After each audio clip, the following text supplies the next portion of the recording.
Então, quando o assunto em dia, uma bênção. A Laura entendeu? Glória a Jesus. Quanto mais criança, melhor. Glória a Deus. Livro dos Atos, capítulo 19, nós vamos ler a partir do verso 11. Olha lá que bênção. Coitado do professor. Atos 19, verso 11. Diz assim o texto: Deus, pelas mãos de Paulo, fazia milagres extraordinários, a ponto de levarem aos enfermos lenços e aventais do seu uso pessoal, diante dos quais as enfermidades fugiam das suas vítimas, e os espíritos malignos se retiravam. E alguns judeus, exorcistas ambulantes, tentaram invocar o nome do Senhor Jesus sobre pessoas possuídas de espíritos malignos, dizendo: ordeno que saiam pelo poder de Jesus, a quem Paulo prega. Os que faziam isto eram 7 filhos de um judeu chamado Seba, sumo sacerdote. Mas o espírito maligno lhes respondeu: conheço Jesus e sei quem é Paulo, mas vocês, quem são? E o possuído do espírito maligno saltou sobre eles, dominando a todos, e de tal modo prevaleceu contra eles que nus e feridos fugiram daquela casa. Este fato chegou ao conhecimento de todos os moradores de Éfeso, tanto judeus como gregos. Veio temor sobre todos eles, e o nome do Senhor Jesus era engrandecido. Muitos dos que creram vieram confessando e denunciando publicamente as suas próprias obras. Também muitos dos que haviam praticado magia, reunindo com seus livros, os queimaram diante de todos. Calculado o valor dos livros, verificaram que chegava a 50.000 denários. Assim a palavra do Senhor crescia e prevalecia poderosamente. E para minha esposa, a minha oração em nome de Jesus. Aleluia. Te louvamos, ó Pai. Te damos graças pela Tua palavra que foi lida neste momento. Pedimos, ó Deus, que a Tua palavra fale com a Tua igreja. A Tua palavra, Senhor, ela para nos ensinar, para nos corrigir, para alimentar as nossas vidas, Pai. Tudo aquilo que precisamos de respostas está na Tua palavra. Então fala conosco, Senhor, nesta hora, através da Tua palavra, e que o Teu servo seja dirigido por Ti neste momento. Eu oro em nome de Jesus. Amém. Amém. Sentados.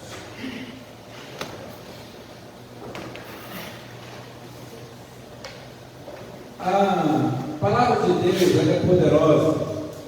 O Evangelho é a mensagem de salvação e da manifestação do poder de Deus. Porém, existe uma ameaça muito grande à pregação, à vivência, à maneira de se viver a fé cristã, que é a questão do sincretismo e da superstição. Muitas vezes, o manifestar do poder de Deus, o poder do Espírito Santo, é confundido com práticas místicas e sincréticas, e principalmente na igreja brasileira. Nós somos um povo misturado, nós temos de tudo um pouco, nós temos sangue de várias partes do mundo, vivendo aqui no nosso país. Isso é bom. A sociedade brasileira, a população brasileira, ela é formada de vários povos. Nós não temos um brasileiro genuíno, um povo puro.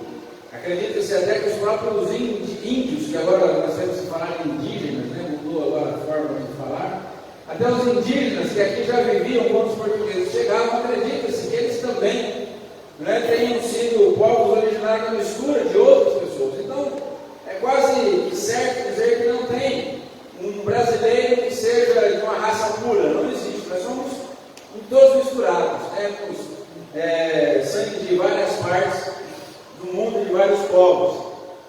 Mas não é só na formação social, na formação do nosso DNA, que essas características, que essas misturas acontecem. Isso acontece também no ramo da fé, no ambiente da fé. Porque a religião brasileira ela foi muito misturada também. Nós temos Brasil, vieram os protestantes, vieram os católicos romanos, vieram os espíritas, vieram as religiões africanas, de matriz africana, e tudo isso foi se misturando ao longo do tempo, ao longo da nossa história. E viver o Evangelho, viver a palavra de Deus, a fé cristã de uma forma genuína e pura é um grande desafio, porque nós temos muita mistura de várias religiões e que acabam entrando às vezes dentro da igreja com uma roupagem e com uma aparência ou uma suposta aparência de que isso faz parte do cristianismo, quando na verdade não faz. E a gente vê o apóstolo Paulo aqui na cidade de Éfeso, uma cidade idólatra, uma cidade que praticava muito ocultismo, uma cidade que havia um templo pagão muito grande, dedicado à deusa Ártemis, ou como os romanos chamavam, a deusa Diana. E Paulo começa a pregar o Evangelho ali. Nós vemos nesse texto aí, você pode ir acompanhando com a sua Bíblia aberta, peço que não a feche, por favor, não é? Você que está à distância também pode ir acompanhando. O apóstolo Paulo começa a pregar o Evangelho e grandes milagres começam a acontecer na cidade de Éfeso. As pessoas começam a ficar atônitas. E o apóstolo Paulo era um só fazendo aquela missão. E as pessoas começaram a levar os seus lenços, que eram panos que as pessoas colocavam para absorver o suor durante o trabalho, quando o sol estava quente. Começaram a levar os seus aventais, que Paulo talvez usava no seu ofício de fabricar tendas para proteger a sua roupa. E esses lenços e aventais eram levados aos enfermos, eram levados aos possuídos de demônios, e os demônios eram expulsos, os enfermos eram curados, ao simples fato de esses objetos do apóstolo Paulo serem levados até essas pessoas. E vemos também aí no texto que alguns judeus exorcistas também aparecem no cenário. Então você vai vendo que começa a aparecer várias maneiras diferentes de se manifestar o poder de Deus, ou o suposto poder do Espírito Santo naquele lugar. E esses homens, então, eles também querem participar desse movimento que estava ali.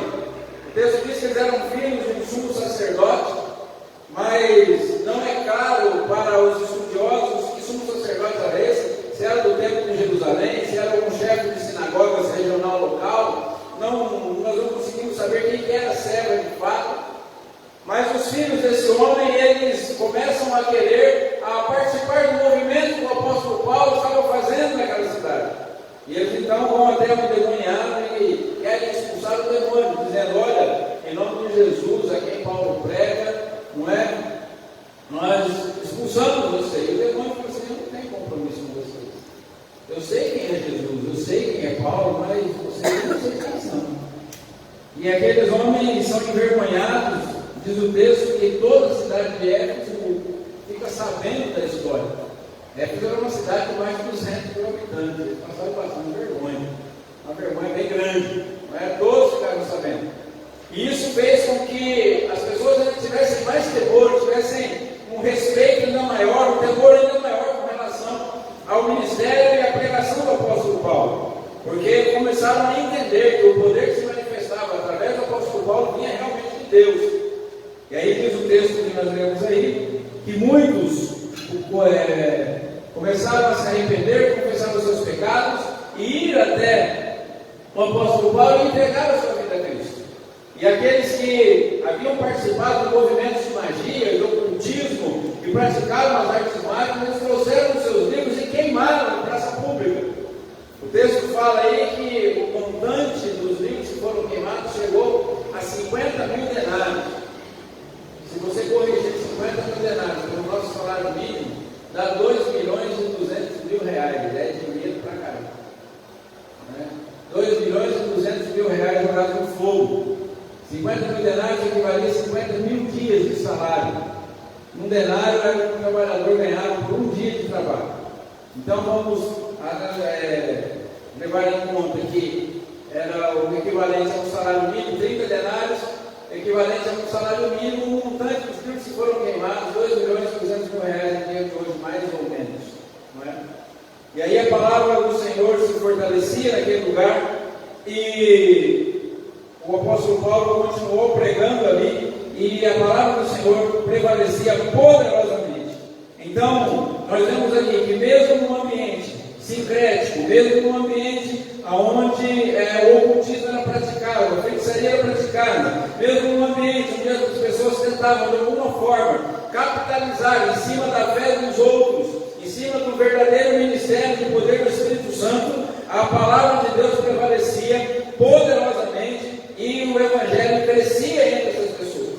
Nós precisamos olhar para esse texto nessa noite e buscar entender como que nós podemos, numa sociedade que nós estamos, no meio de tanta mistura, no meio de tanta coisa que aparece aí, vestida, disfarçada de Evangelho, no meio de tanta heresia que se é pregada, não é? Como que nós podemos entender que a mensagem que nós queremos pregar, que nós devemos pregar, que nós devemos anunciar, vem de Deus, é uma mensagem que está autenticada pelo poder de Deus e que nós realmente estamos vivendo e pregando a verdade. Esse texto traz algumas lições para nós sobre o que acontece quando o poder realmente vem de Deus e não de alguma obra ou de alguma prática sincrética, supersticiosa, herética nos nossos dias. Primeira lição que nós aprendemos nesse texto, que eu quero compartilhar com vocês, é que quando o poder de Deus está presente, quando o poder da palavra, o poder da mensagem, a manifestação do poder que nós estamos assistindo ou presenciando, ela vem de Deus, ela em primeiro lugar, no verso 11, ela supera a soberba. Porque quando você lê o texto aí, você vê que Lucas está dizendo assim: Deus, pelas mãos de Paulo, fazia milagres extraordinários. Quem fazia os milagres? Deus. Não era Paulo que fazia milagres extraordinários. Não era Paulo, era um homem importante. Paulo tinha poder. Paulo manifestava poder. Paulo conseguia realizar. Paulo era isso, Paulo era aquilo. Mas o autor sagrado ele teve cuidado aqui de dizer: Deus, pelas mãos de Paulo, fazia muitos milagres. Quando o poder vem de Deus, o homem desaparece, o nome do Senhor prevalece. Quando o poder de Deus vem, nossas obras não são importantes. O importante é o que Deus faz através de nós. Nós não somos importantes, nós não estamos em evidência, o nosso nome não interessa, quem nós somos, a nossa fama não faz o menor sentido, porque nós não manifestamos um poder que vem de nós, mas um poder que vem de Deus. Então, quando o poder vem de Deus, todo estrelismo, toda fama, todo esse reconhecimento humano perde a importância. Quando nós vimos já nos capítulos anteriores que Paulo e Barnabé, ao terminar a sua primeira viagem, eles chegam na cidade de Antioquia, eles dão um testemunho dizendo quantas coisas Deus fizera por meio deles entre os gentios. Nós vivemos um tempo em que muitas pessoas que se dizem pregadoras do Evangelho querem ficar famosas, querem se tornar importantes, andam com segurança, não aceitam qualquer convite, não é? Pessoas que você não consegue chegar perto, porque a fama tomou conta do coração, a soberba tomou conta do coração. Se você não tiver uma certa estrutura e um certo valor em dinheiro, você não consegue convidar uma pessoa para pregar. Mas nós vemos aqui que o apóstolo Paulo, o maior pregador que nós conhecemos, o maior plantador de igrejas, o maior missionário, o maior teólogo, era um homem que, quando se falava daquilo que ele estava realizando, o que se dizia era: Deus fazia por intermédio dele. Esse mesmo Paulo, ao escrever aos Coríntios, ele diz assim: quem é Paulo? Quem é Apolo? Quem é Pedro? Somos apenas servos, através dos quais vocês vieram a crer. Aleluia. Então, irmãos, nos tempos em que nós estamos vivendo, para que nós tenhamos a certeza de que o poder vem de Deus, ele precisa ter como objetivo, a manifestação do poder precisa ter como objetivo a glória de Deus. Glorificar o nome do Senhor, exaltar o nome do Senhor, magnificar o nome do Senhor, fazer com que as pessoas reconheçam que Deus é poderoso e que não tem a ver conosco, não tem a ver com a nossa denominação, não tem a ver com a nossa igreja, não tem a ver com a nossa estrutura, não tem a ver com a nossa santidade, não tem a ver com o nosso conhecimento, não tem a ver com absolutamente nada que nós faz é Deus. Amém? Nós somos apenas instrumentos que Deus usa para fazer aquilo que Ele quer, como quer, onde quer e a hora que Ele quer. Aleluia. Segunda lição que nós aprendemos nesse texto é que quando o poder vem de Deus, ele supera o tempo e o espaço. O verso 12 diz que as pessoas levavam lenços e aventais do uso pessoal de Paulo, e as vítimas elas eram libertas dos espíritos malignos e libertas das suas enfermidades. Esse texto aqui é um pouco controverso, porque muita gente fala assim: puxa, mas já naquele tempo as pessoas levavam objetos e tal, consagrados. Nós olhamos para esse texto aqui, a gente não vê Paulo vendendo lenço, a gente não vê Paulo pedindo para as pessoas levarem lenços. O poder de Deus está sendo manifestado através da vida do apóstolo Paulo de uma forma tão extraordinária, porque Paulo era um só, ele não podia estar em todos os lugares, a todo tempo, em todos os momentos. Paulo estava pregando numa cidade de mais de 200 mil habitantes, plantando uma igreja naquela cidade, praticamente sozinho. Mas Deus fez com que, através desses objetos, as pessoas levavam o ministério que ele queria realizar, através da vida do apóstolo Paulo, pudesse superar a barreira do tempo e a barreira do espaço. Paulo não tinha tempo de estar em todos os lugares. Paulo era um só e não podia estar em todos os lugares. Mas o poder de Deus manifestado através da vida do apóstolo Paulo, ele abençoou pessoas à distância. O poder de Deus que é manifestado, e ele vem de Deus, ele pode romper a barreira do tempo e do espaço. Nós podemos estar aqui nesse lugar e orar por esse bairro que nós queremos ganhar para Jesus, orar por essas pessoas que nós queremos que sejam alcançadas, e o Espírito Santo tocar o coração delas onde quer que elas estiverem. Hoje eu e você podemos, através das redes sociais, nós estamos agora ao vivo pelo Facebook, abençoar pessoas aonde quer que elas estejam, o poder de Deus se manifestar na vida delas. Porque não tem a ver conosco, tem a ver com o Senhor. Mas esse texto não pode também servir de base para nenhuma doutrina de objetos consagrados.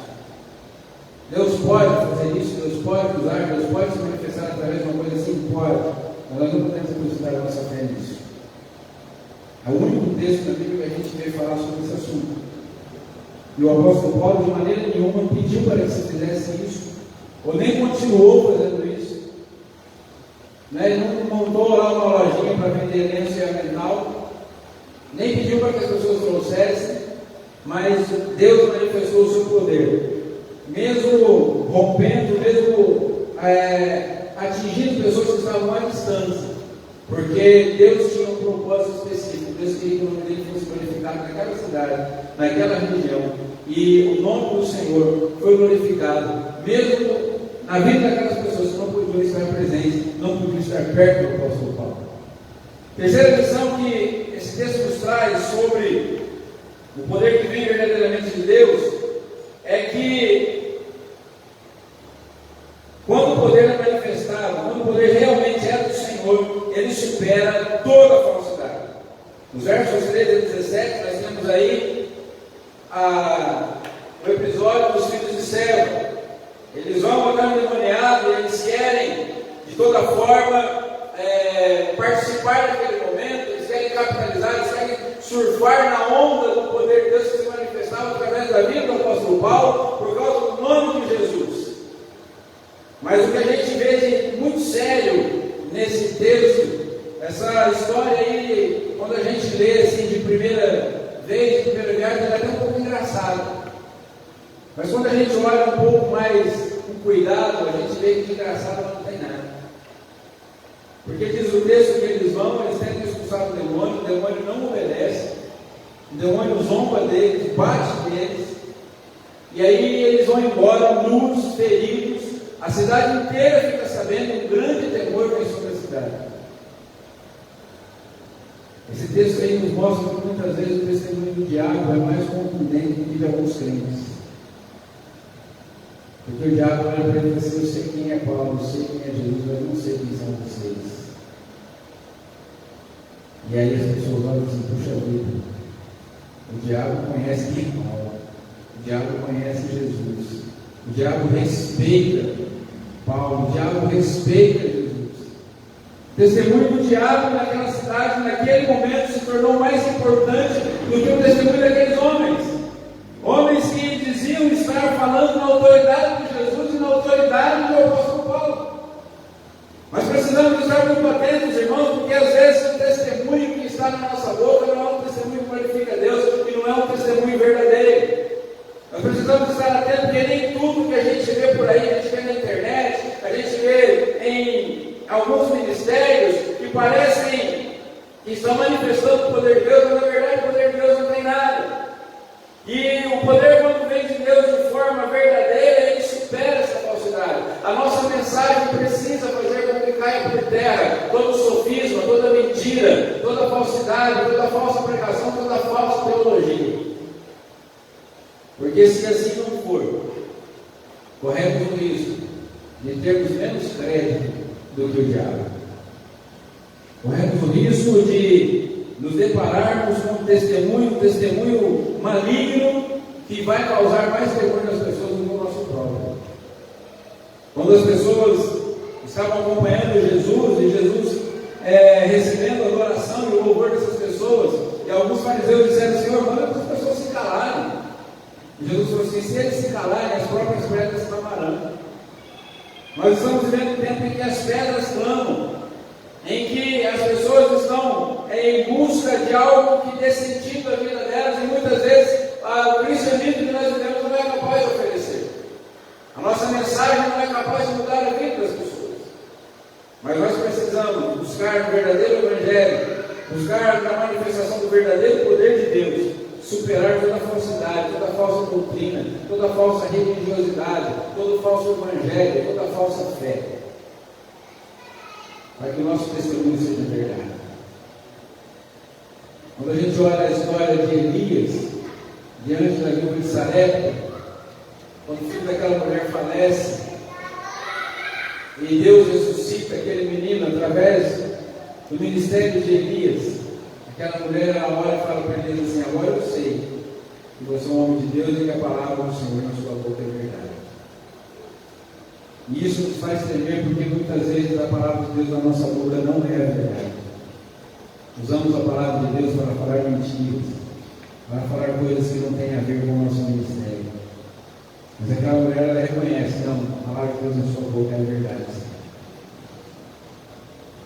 Quarta lição que nós aprendemos nesse texto aqui, e essa é muito importante para nós, todos nós, é que quando o poder vem de Deus de verdade, verdadeiramente, ele supera a falta de arrependimento. Versos 18 e 19. O texto fala que quando as pessoas ouvem o episódio dos filhos de Seva, elas ficam com temor no coração. Elas se enchem de reverência diante de Deus, elas começam a se arrepender dos seus pecados. Eu não sei dizer com propriedade, mas um dos grandes males do nosso tempo é a falta de arrependimento. Muita gente vem para a igreja, mas não se arrepende. Muita gente vem para a igreja, mas não se converte. Muita gente vai para a igreja, mas não muda de vida. O texto fala que essas pessoas, elas começaram a ter um grande temor por causa daquele testemunho que elas ouviram a respeito do que o diabo falou de Paulo, falou de Jesus e dos filhos de Seva, e elas começam a entender que não dá para levar esse Deus na brincadeira, que não dá para ignorar a mensagem desse Deus, não dá para ignorar esse evangelho de salvação, e elas começam a confessar os seus pecados, e elas trazem aquilo que era o símbolo do pecado, e elas lançam no fogo, sem se importar com o valor daquilo tudo. Como já dissemos aqui, mais de 2.200.000 reais em livros de feitiçaria foram queimados. As cartas efésias eram textos importantes, eram textos valiosos, porque eram textos de encantamento, e isso era vendido por um grande valor. E quem os possuía eram pessoas importantes, mas eles foram jogados tudo no lixo, jogaram tudo no fogo. E a gente vive um tempo, irmãos, a gente não tem coragem de jogar pornografia no fogo. A gente não tem coragem de jogar a fofoca no fogo. A gente não tem coragem de jogar a ira, a maledicência no fogo. A gente não tem coragem de jogar o orgulho no fogo, a imoralidade no fogo. Nós estamos vendo um tempo em que as pessoas se dizem cristãs, dizem amar a Deus, dizem servir a Deus, mas não têm coragem de abandonar o pecado. E se falar do pecado metade vai embora, não volta mais. Se falar em arrependimento, muda de igreja, muda de situação, muda de história, porque simplesmente não querem mudar de vida, não querem ser transformados. Irmãos, o Evangelho que não transforma não é o Evangelho. Deus ama todas as pessoas como elas são, mas Ele não deixa essas pessoas como elas estão. Se o Evangelho não transforma a nossa vida, não é o Evangelho de Jesus. E o que o Evangelho transforma não é só a nossa maneira de vestir, nossa maneira de falar e os ambientes que a gente frequenta. Mas o Evangelho precisa transformar o nosso coração de dentro para fora. Quem quer desfrutar do verdadeiro poder de Deus precisa abrir o coração, precisa deixar que o Espírito Santo convença do pecado, e é preciso arrependimento. Talvez seja o caso de nós pensarmos hoje, por que nós precisamos jogar no fogo hoje? Talvez seja o caso da gente acender uma fogueira aqui hoje. Espiritualmente falando, a gente não vai trazer lenha e fazer uma fogueira aqui dentro da igreja. Mas talvez hoje seja o caso da gente jogar alguma coisa no fogo. E o que eu preciso jogar no fogo hoje?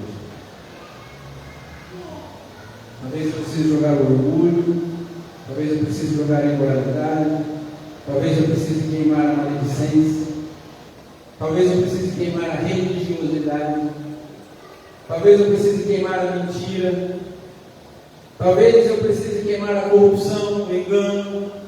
O que eu e você precisamos jogar no fogo nessa vida? Porque se o Evangelho que nós pregamos é o Evangelho da verdade, se a palavra que nós ouvimos é a palavra de Deus, ela precisa produzir arrependimento em nossa vida. Se o Espírito Santo está presente nesse lugar, se o que nós estamos fazendo aqui tem a ver com a verdadeira palavra do Senhor pregada, ela precisa provocar alguma mudança na nossa vida. Ela precisa nos fazer jogar alguma coisa no fogo. E todos nós temos alguma coisa para jogar no fogo hoje. Aqueles Efésios não se importaram. Interessante que eram livros valiosos. Talvez alguém pudesse dizer assim: não, eu quero me converter, mas faz o seguinte: primeiro vou vender essas coisas que eu tenho, vou passar para alguém, vou dar de presente para alguém. Eles não se importaram com isso. Eles simplesmente se destruíram, porque o que não serve para mim não serve para os outros. Não vou passar o pecado adiante, não vou dar o meu pecado para outra pessoa. Os crentes eram conhecidos antigamente como quebra-santo, né? As pessoas quando se convertiam traziam toda aquela idolatria para a igreja, para que os crentes destruíssem, porque elas não queriam mais saber daquilo. Elas não queriam mais servir aqueles ídolos. Quanto tempo faz que a gente não participa de uma cerimônia dessa? Isso não é desrespeito à religião dos outros, não, de maneira alguma. Nós nunca entramos na casa de ninguém para quebrar as coisas das pessoas. Nunca fizemos isso. E não faremos. Mas aquelas pessoas que abraçaram a fé cristã, se arrependeram dos seus pecados e viviam em idolatria, elas voluntariamente traziam e diziam: isso aqui não serve para ser amém. E abandonavam o pecado. E abandonavam a idolatria. E hoje eu você precisamos fazer o mesmo. Quando o poder vem de Deus, há mudança de vida. Porque se a vida não muda, isso não é o Evangelho. A pessoa que se diz cristã, se diz evangélica, mas fala mesmo com palavrão que os outros falam, que os ímpios falam, bebe igual ou mais do que os ímpios bebem, fala mal da vida dos outros igual ou mais do que os ímpios fazem, pratica a imoralidade igual ou mais até do que os ímpios. Isso não é o Evangelho de Jesus. Não pode ser. O verdadeiro Evangelho de Jesus Cristo precisa provocar mudança na nossa vida. Aquelas pessoas mudaram de vida. E custou caro. Custou muito caro. Para eles custaram um livro de magia. Para outros custaram a própria vida. Tiveram que ser jogados no fogo. Tiveram que ser jogados para os leões, crucificados. A história conta que quando Nero resolve colocar a culpa do incêndio de Roma nos cristãos, faltou madeira em Roma para fazer cruz. E aí, quando não tinha mais madeira em Roma para fazer cruz para matar crente, ele começou a amarrar os crentes no poste, passava piche nos crentes e tacava fogo para iluminar a cidade de noite. Gente que abriu mão de tudo, pela própria vida, porque amou Jesus, conheceu o poder verdadeiro de Deus. Se eu e você conhecermos o verdadeiro poder de Deus, não teremos dificuldade de levar o pecado no fogo. E por último, a última lição que nós podemos aprender é que o verdadeiro poder de Deus ele supera a improdutividade. E diz o texto que a palavra do Senhor crescia e prevalecia poderosamente. Quando o poder de Deus se manifesta, a igreja cresce. Quando o poder de Deus se manifesta, as pessoas se convertem. A palavra de Deus avança. Nós temos ouvido muito falar que é o tempo da apostasia, é o tempo do esfriamento da fé, que a Bíblia já disse que seria assim mesmo. Bom, nós não sabemos se tudo vai voltar hoje ou daqui a 1000 anos, nós não sabemos. Ah, mas é que as profecias todas estão se cumprindo. Sempre teve o que tem hoje. Sempre. A maldade, o crime, a corrupção, os desastres naturais, as guerras, isso sempre existiu. Quando Jesus fala que quando a gente ouvisse falar dessas coisas, nós deveríamos ficar atentos, porque o fim estava próximo naquela época, está próximo hoje, pode ser que esteja próximo daqui a 1000 anos, nós não sabemos. O nosso papel é manifestar o poder de Deus e avançar em direção aos perdidos e conquistá-los para Jesus. Nós queremos conquistar esse bairro para Jesus. Nós precisamos orar para essas pessoas que moram nesse bairro que ainda não conhecem o Evangelho. Nós queremos que as pessoas tenham a oportunidade de se converterem e queremos que o Espírito Santo converta essas pessoas. Nós não podemos achar assim, mas é que está perto de nos voltar, e é assim mesmo. Não é assim mesmo, não. Estava conversando com uma pessoa hoje, dizendo assim, eu estou cuidando da minha saúde para viver mais 50 anos. Se Jesus quiser me levar amanhã, eu estou pronto. Se o Senhor Jesus quiser voltar hoje, eu vou feliz da vida do céu. Eu também ouvi uma pessoa hoje, eu falei, como é que está? Eu falei assim, estou caminhando na graça, um dia de cada vez, esperando Jesus voltar. E a pessoa respondeu assim, não, mas ele pode demorar uns 100 anos para voltar. Eu falei, você está louco. Fala isso não. Eu quero que ele volte hoje. Eu quero que Jesus volte agora, que a gente não consiga nem terminar esse culto. Estou com saudade de casa. Eu não desejo a morte, não procuro a morte, mas eu estou com saudade de casa, eu quero ir do céu. Eu quero encontrar Jesus, eu quero encontrar meu Salvador. Eu anseio por isso. Eu acordo todo dia e eu estou com consciência que eu acordo e falo assim, puxa, Jesus não voltou. Tomara que seja hoje. Tomara que seja hoje. Daí eu me despeço lá no devocional e falo, gente, se a gente se encontrar aqui, a gente se vê lá agora. Porque eu quero muito para casa. Quero muito. Mas eu quero continuar trabalhando, se Jesus fosse demorar 200 anos para voltar. Quero continuar pregando o Evangelho, quero continuar falando de Jesus, quero falar do amor de Deus. Porque pode ser que Jesus não volte nos meus dias. E eu não quero ser achado que fala. Então, irmãos, essa desculpa de que a gente não vai ganhar almas, porque agora é a época do esfriamento, é a época da apostasia, porque nós estamos nos últimos tempos, então isso não é desculpa. Isso é falta de poder. Nós não ganhamos alma porque nos falta o poder de Deus na nossa vida. Não é falta de tempo, não é falta de recurso, não é falta de capacidade, é falta de poder. Porque se nós manifestarmos o poder de Deus aonde nós estivermos, não tem nada que pode prevalecer. A gente vai ver na próxima meditação nosso estrago que Paulo fez em Éfeso. Os fabricantes de ídolos começaram a ir à falência. Mas isso é assunto para o domingo que vem. Mas a gente para por aqui dizendo assim, quando o poder de Deus se manifesta, nada pode impedir com que a nossa palavra produza fruto, e fruto em abundância. Então não tem desculpa. Se nós somos improdutivos, não temos frutificado para o reino de Deus, não temos avançado e resgatado almas para o Senhor, falta-nos poder. Nós precisamos buscar esse poder. É o que nos falta, o poder de Deus, não é outra coisa. O problema não é outro.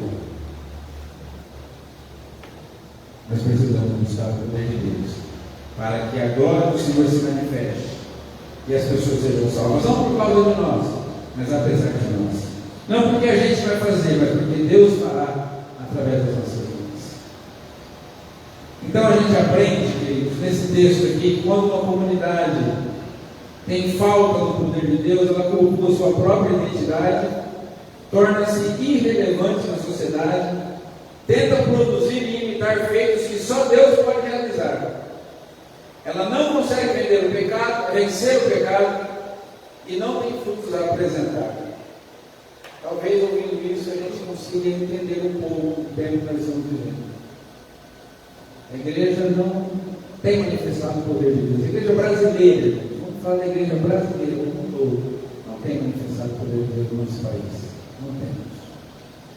E o que a gente tem visto na igreja é isso. Uma igreja que cultua sua própria identidade, tem orgulho de quem é. Igreja de Laodiceia. Sou rica e abastada, não tenho falta de nada. Cultua a si própria. Como diz o pastor Hernandes Dias Lopes, faz um solo de grandioso diante do espelho. Se acha grande coisa, mas não faz efeito nenhum na sociedade. Não temos visto a igreja brasileira mudar a situação do nosso país, temos visto a igreja recuar. Temos visto uma igreja que tem tentado criar entretenimentos e eventos, tentando imitar ou produzir algo que não pode ser feito se o poder de Deus não estiver presente. Temos visto a igreja tentar produzir por suas próprias forças coisas que agradem as pessoas, o que mantenham as pessoas nos cultos. Mas isso é impossível, só o poder de Deus pode realizar. A igreja que está vivendo assim, ela não consegue vencer o pecado. Não consegue. Vem para o culto, chora, promete para Jesus que nunca mais vai fazer, outro dia está fazendo de novo. Tem aquele remorso, tem aquela tristeza, e dia após dia é vencido pelo pecado. Porque não tem arrependimento verdadeiro. Arrependimento de verdade, só o Espírito Santo pode produzir. Só Deus pode fazer. Só Deus pode mudar a nossa vida. Só o poder de Deus pode mudar o nosso ser. Já cantávamos isso antigamente. E essa igreja que não consegue vencer o pecado, ela não tem fruto a apresentar. É o que a gente tem visto no nosso país. O Brasil é o maior país cristão do mundo. Eu ainda não sei afirmar se é em números absolutos ou de forma proporcional. Mas ou proporcionalmente ou em números absolutos, o Brasil é o maior país cristão do mundo. Um cristianismo que não faz efeito. Não está mudando esse setor. Não está. Nós precisamos de poder. Não falta dinheiro para a igreja brasileira. Não falta recurso, não falta conhecimento, não falta nada disso. Falta poder. Nós precisamos do poder de Deus. Então oremos, para que possamos ser cheios da graça e do poder desse Senhor, por meio do seu Espírito Santo, para que essas barreiras sejam superadas em nossas vidas. A barreira do orgulho, a barreira do falso testemunho, a barreira do tempo e do espaço, a barreira da falta de arrependimento, a barreira da improdutividade, nós possamos vencer todas essas barreiras, para que possamos realizar a obra do Senhor, no poder do Senhor, no poder do Espírito Santo, na nossa geração e para a glória de Deus. Nós precisamos orar por isso, Senhor. Precisamos, irmãos. Precisamos regar a nós mesmos. Jesus falou assim: aquele que quiser vir após mim, negue-se a si mesmo. Números absolutos ou proporcional? Foi o que eu disse. Nós precisamos, irmãos, orar. Precisamos buscar a graça do Senhor Jesus Cristo. Nós precisamos do poder de Deus. Nós precisamos do poder do Espírito Santo. Jesus disse: aquele que quiser vir após mim, negue-se a si mesmo, tome cada dia sua cruz e siga Ele. O apóstolo João escreveu: se confessarmos os nossos pecados, Ele é fiel e justo para nos perdoar os pecados e nos purificar de toda injustiça. Qual que é a diferença? O que significa perdão do pecado e ser purificado da injustiça? Significa que quando você se arrepende do poder do Espírito Santo e você vai até o Senhor e clama por misericórdia, Ele perdoa o seu pecado e aplica uma vacina em você, purifica você para que aquele pecado não tenha mais domínio sobre a sua vida. Aquilo que te dominava não domina mais. Aquilo que você não conseguia resistir, o Espírito de Deus agora te capacita a resistir. Você é purificado da injustiça, você é vacinado para nunca mais cair naquele mundo. Por isso nós precisamos do poder de Deus. Então eu quero finalizar aqui, primeiro perguntando aos que aqui estão e também aos que nos acompanham à distância: você já passou pela experiência de arrependimento e já entregou sua vida a Cristo? Se você não fez, deve fazer o mais rápido possível. Não perca tempo. Hoje pode ser a última oportunidade de você se arrepender dos seus pecados e entregar sua vida a Jesus. De você reconhecer que é pecador e que precisa dele para ser salvo. De que você está caminhando para o inferno. Se Deus não tiver misericórdia de você, você estará eternamente perdido. Se você ainda não fez isso, faça o mais rápido e não perca mais tempo. Agora, se você já entregou sua vida a Cristo, a pergunta para você e para mim: você tem conseguido renunciar ao pecado mesmo a grande custo? Você tem conseguido dizer não ao pecado mesmo quando isso custa muito? Quando custa uma amizade, quando custa a falta de reconhecimento das pessoas, zombaria, exclusão, crítica? Temos conseguido renunciar ao pecado? Será que hoje teremos condições de fazer uma fogueira aqui e jogar esses pecados no fogo? Você tem sido um verdadeiro e humilde instrumento da manifestação do poder de Deus? Será que temos sido? Ou será que temos alardeado aquilo que fazemos, ainda que seja pouco? O nome de Jesus tem sido reverenciado e respeitado por nossa causa, irmãos? O apóstolo Paulo, escrevendo a uma das igrejas para as quais ele escreveu, ele disse que o nome de Jesus é blasfemado entre os gentios por nossa causa. A maior causa de zombaria do nome de Jesus e da igreja lá no mundo é o mau testemunho dos crentes.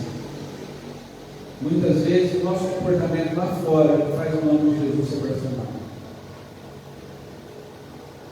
Mas o que aconteceu em Éfeso foi que o nome de Jesus foi reverenciado por causa do ministério do apóstolo Paulo. O Evangelho dos perdidos tem avançado através da nossa vida, irmãos. Precisamos orar, precisamos do poder de Deus, do poder de Deus de verdade. Sem modismo, sem inventar, querer ficar inventando coisa nova, não precisa inventar nada. O Evangelho já existe, a Bíblia já existe. Nós precisamos manifestar o poder de Deus e avançar em direção ao mundo e conquistar para Jesus. O reino de Deus já chegou. Jesus já reina. É os frutos que precisam se manifestar. Gostaria de chamar você para frente, para a gente orar junto aqui. Gostaria que você, através do poder de Deus, a unção do Espírito Santo, começasse a jogar no fogo aqui na frente hoje algumas coisas que você sabe que é pecado, que desagrada a Deus, que você precisa renunciar. Você, Deus, sabe o que é. Você que está em casa, você também pode hoje lançar no fogo alguns pecados que têm atormentado você. Vamos orar para que o poder de Deus se manifeste no nosso meio, irmãos, para que nós possamos abrir mão hoje de todo orgulho religioso, de todo sincretismo, de toda todo modismo, de toda heresia, seja ela qual for, de todo pecado, para experimentarmos o poder de Deus e manifestarmos esse poder na nossa vida, por onde andarmos e tudo que fizermos. Você que está aí à distância, não tem conseguido vencer o pecado, em nome de Jesus, peça para que o Espírito Santo acenda uma fogueira dentro de você, para que você consiga agora jogar esses pecados fora, confessá-los, renunciá-los para a glória de Deus. Ah, Senhor, Pai, nós meditamos nessa história hoje sobre a Tua manifestação de poder na cidade de Éfeso. Ó Deus, nós estamos orando pela manifestação do Teu poder nesse bairro. Nós estamos orando, por Deus, porque queremos que o Teu poder se manifeste nesse bairro que nós estamos aqui. Senhor, aqui dessa avenida até a rua Valentim Gentil, da avenida aqui do União, Senhor, até a avenida do Brasil. Nós queremos que o Teu poder se manifestar nesse bairro. Pai amado, mas se o Senhor derramar o Teu poder sobre nós, nós não conseguiremos isso, porque não temos capacidade para fazer isso. Nós não podemos, ó Deus, alcançar essas pessoas, nós não temos força, nós não temos o poder necessário, nós não conseguimos, Senhor, conhecer o único pecador. Aliás, ó Deus, muitas vezes nós não conseguimos nem viver nós mesmos no Evangelho do Senhor. Falta poder na nossa vida, Pai.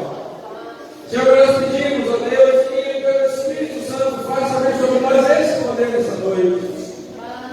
O Senhor prometeu aos seus discípulos que eles receberiam o poder ao descer sobre eles do Espírito Santo, e que eles seriam testemunhas em toda Jerusalém, como toda a Judéia e Samaria, e até os confins da terra. Senhor, nós temos essa promessa, nós cremos nessa promessa para nossos dias, cremos que essa promessa é para nós. Por isso, Deus, pedimos que o Senhor derrame esse poder sobre nós, derrame esse poder sobre a nossa vida, derrame esse poder, Senhor, sobre esse bairro, derrame esse poder, Senhor, sobre as pessoas que nos acompanham à distância, para que possamos, ó Deus, sermos instrumentos do Senhor, para que a Tua obra avance, para que o Teu nome seja engrandecido e glorificado. Ó Senhor amado, para que tenhamos, ó Deus bendito, a força para confessarmos os nossos pecados, para sermos purificados na justiça. Pai amado, para que possamos abandonar a idolatria, para que possamos abandonar, Senhor, a hipocrisia, para que possamos abandonar a imoralidade, Senhor, tudo aquilo que não vem de Ti, tudo aquilo que não Te agrada. Pai, nós queremos queimar tudo isso nessa noite.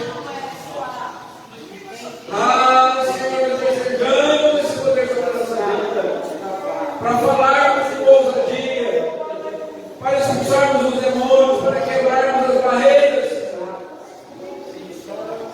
Pai amado, a soberba, o falso testemunho, a falta de poder tem nos travado, Senhor. Mas nós desejamos, ó Deus, ser uma igreja que manifesta o poder verdadeiro do Senhor, atuante, relevante, triunfante para a Tua glória, Pai. Ajuda-nos, ó Senhor, manifesta esse poder na nossa vida, fortalece-nos, ó Deus, e usa-nos para a Tua glória. Que tudo que fizermos glorifique o nome do Senhor. Nós não queremos, ó Deus, ser reconhecidos, não queremos ser importantes, queremos ser transformados por Ti. Ser instrumentos do Senhor, assim será toda a honra, assim será toda a glória, todo o louvor. Isso é isso da nossa vida, Pai. Ajuda-nos nisso, Senhor. Derrame Tua graça sobre nós, ó Deus. Obrigado por nos receber aqui mais esta vez, Pai. Leva-nos em paz, debaixo da Tua graça. Manifesta o Teu poder na nossa vida através de nós, para que possamos, ó Deus, ser transformados de verdade e assim fazermos a diferença no mundo, Senhor. Obrigado, Senhor. Obrigado por estar conosco. Obrigado por falar conosco. Agora queremos que a graça do Senhor Jesus Cristo, o amor de Deus, nosso Pai, a comunhão e as consolações do Espírito Santo sejam com todos vocês, com toda a igreja do Senhor, aonde quer que eles estejam, e aqueles que vão morar no céu, digam amém. Amém. Deus abençoe, tenha semana de bênçãos, por que vocês estão aqui.